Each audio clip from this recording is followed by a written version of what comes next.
umuntu ni ubutumwa. Ari nacyo Kizito Mihigo yavuze ati ubutumwa buruta intumwa.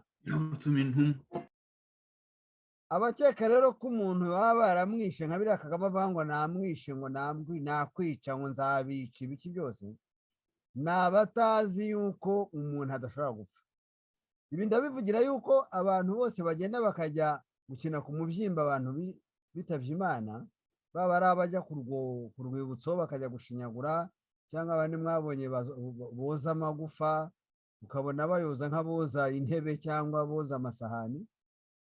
Biriya bintu byose by'ubushinyaguzi abantu bakora ni ibintu bigaragaza yuko bakinisha ubuzima bw'umuntu, bagakinisha umubiri wasigaye w'umuntu mu gihe ubutumwa bwavuyemo ari bwo roho, bakabukinisha.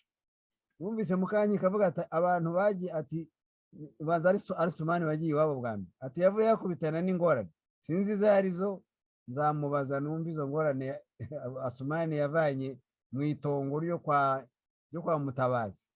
Urumva, numvise ntuzababwira ati umuntu wese ugiye kwa Mutabazi ati baramukubita, ati ntashobora kuhava ngo agende amahoro aviremo aho ngaho. Nanjye rero nagira ngo mbabwire yuko nkuko nabivuga mu kanya aka gatabo nasobanuraga, abapfu abantu bitavye Imana baravuga, umuntu uzabakinisha baravuga kandi barivugira. Nicyo gituma ubona kuva bakwisha Kizito Mihigo, Kizito Mihigo yaravuze, Kizito Mihigo aracyaririmba. Ubutumwa bwa Kizito Mihigo bwarabarenze, bwarabashajije, ntibashobora kumusiba. Mwabonye umwana witwa Joseph Harerimana waje avuga ati ngewe nje gusubiramo indirimbo za Kizito Mihigo, bambwiye ko mfite impano ya Kizito Mihigo, baramunyereza bagira ngo wenda hari Kizito Mihigo bazamuzimya. Ntabwo bishoboka.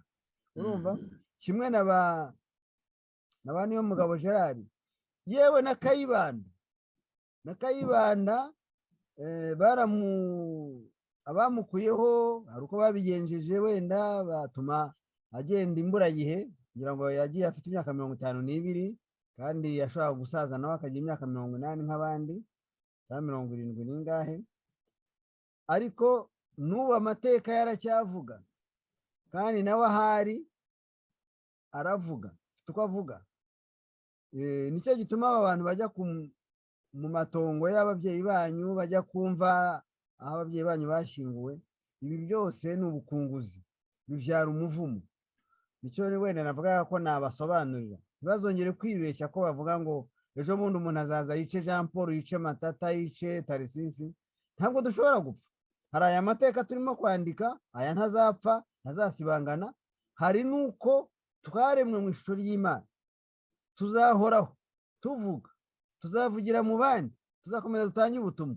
Nabo rero bahisemo kwiyambura ubuvandimwe, bakaba bakora ubushitani, bagakora ubunyamaswa, nabo bazahora ari amashitani, bazahora mu butumwa bw'amashitani bw'inyamaswa. Ari nacyo gituma ubona Abanyarwanda babahimbiye indirimbo za shitani, babita amashitani, babita byose. Urumva, twebwe rero dukomeza urugamba rwacu, turi mu kuri, amateka ari mu ruhande rwacu, ni twebwe tuzatsinda uru rugamba. Ba Idamange, ba Rashidi Hakuzimana, ba Karasirema Buruzaramba, ba Dr Niyitegeka Theoneste, aba Dr Christopher Kayumba, aba bantu bose, ba Deo Mushayidi, aba bantu bose bafunzwe bazira yewe n'uwahoze ari Secrétaire General wa FDI Sylvestre Bomana, n'urubyiruko bafunganywe. Abo bantu bose nta ushobora kubica, abo bantu bose nta ushobora kubanduza, nta ushobora kubasebya ngo bifate, ni uguta igihe. Namwe rero abo muri guverinoma, icyo mwavuze kitari ukuri ni ikihe? Ni nacyo gituma bananiwe gukosora nibura kimwe mu byo mwavuze, bananiwe gukosora nibura kimwe muri ibyo. Ahubwo bityo bakora ni iki? Bitabaje bwa bugegera, kuko niyo kamere yabo. None se bareka kubingegera bakabishyikira? Twe turabigisha, bari bakwiye kwigana abantu basanze mu gihugu imbere, bari bakwiye kureba indangagaciro zirahari, ziranditse. Amahame mpuzamahanga, mu itangazo mpuzamahanga biranditse byose, amahame agera kuri 30, article 30 zibisobanura. ntuzi itegeko nshinga ry'u Rwanda ririmo amahame indangagaciro zose birimo n'amadini barimo bakomokamo, muri Bibiliya hose handitsemo indangagaciro. Kuki bahisemo gukora ubugegera? Ubwo icyo kibazo nibo bazagisubiza umunsi nyine bazagera hakurya y'imva bakabona igihembo cy'ubugegera. Icyo ngicyo cyo bakitegure. Urakoze Matata. Ndasaba abavandimwe bacu biyambuye ubuvandimwe bakiyambika ubugegera, bamenye ko ubutegetsi ntabwo ari ubugegera, ubutabera si ubugegera. Bashyire mu gaciro amategeko araharanditse, itangazo mpuzamahanga rirabisobanura, itegeko nshinga rya Repubulika y'u Rwanda rirabisobanura. Nta hantu namwe handitse ko abategetsi bagomba gukora kigegera, bagomba gukoresha ubugegera, byose bikaba ubugegera. Ni ibintu biteye isoni n'agahinda. Tuzagaruka ku rubanza rwa Petero Nira rwaciwe uyu munsi. Babandi baregaga ngo bafite ibyobo, bya bindi by'inyamirambo FPR yatayemwo abahutu bari muri Sainte Famille.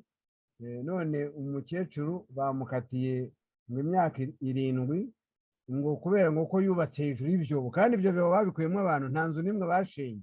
Urumva nyine ibintu byo muri FPR biteye isoni n'agahinda. Ubwo ni bwa bugegera tujuru bagikomeje. Mu rukiko byaje kugaragara ko amakuru yari azwi kuva muri 1994.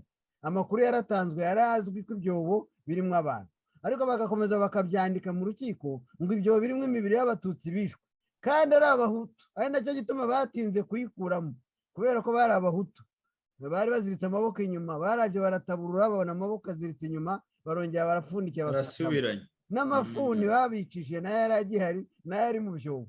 Urumva?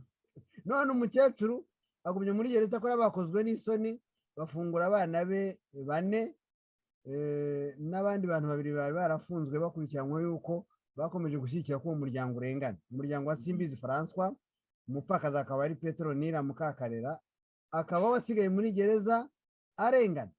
Urumva kaga uko bimeze. Ingorane pe. Erega ahubwo unyibukije akantu dusoza kandi hari umuntu twigize kuvuga udahari.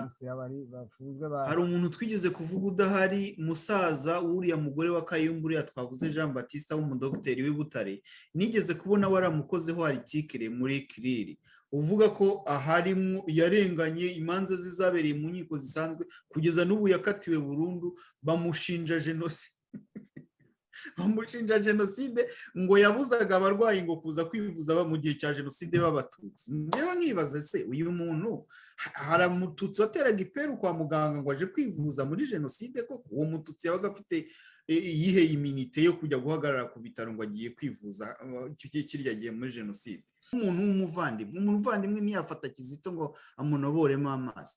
Umuvandimwe ntiyafata icyuma ngo ajye kumufunga kuko yagiye kwerekana ibibazo by'abantu barengana, akamufata akamuheza muri prison kukamama. Umuvandimwe ntiyafata Karasira ngo amukorere ibintu nka biri, ntiyafata Idamanye ngo amukorere ibintu nka biri, bamufunga amaboko n'amaguru amapingu najya no mu mihango abure. Ariko Bwana Jean Paul, ibi byo kuvuga ngo abavantara iyo babivuga gutya si ukuvuga ko bayobewe isobanuro twabahaye, ahubwo bashaka kubivuga kuriya bashaka kugira ngo bakurure abandi bantu bavanye nabo hanze, bumve ko abo bantu tuba twabavuze bose, nyamara twabahaye definition y'umuvantara icyo gisobanura. Ni bya bindi rero rimwe bakoze kuri ririya jambo biyise ngo ni inyenzi, noneho hagira undi urivuga ngo babise udusimba, kandi iyo jambo inyenzi bajya kuryiha bafite igisobanuro ryari rifite. Barisubiramo rero bo bakabiha igisobanuro bishaki. Niba iby'ubuvantara niko babikora, nta igisobanuro twabahaye. Ntabwo abavantara bivuga abantu bavuye hanze, bivuga abantu bitwara nk'abantu baje gutwara ibintu byose, bafite imico yabo bihari idahuye n'iyabo basanze, bumva ko abo basanze bagomba kuvaho, mbega bakumva ko ari bo bonyine bafite umuco. Abo nibo bita abavantara, bashaka kumira umuco w'abandi, noneho ntibashaka kwisanisha n'umuco basanze aho bagiye. Ntabwo bishaka kuvuga rero ko ari abantu bavuye hanze, ntibagakururemo abantu bose ngo kugira ngo babone ababaha imbaraga.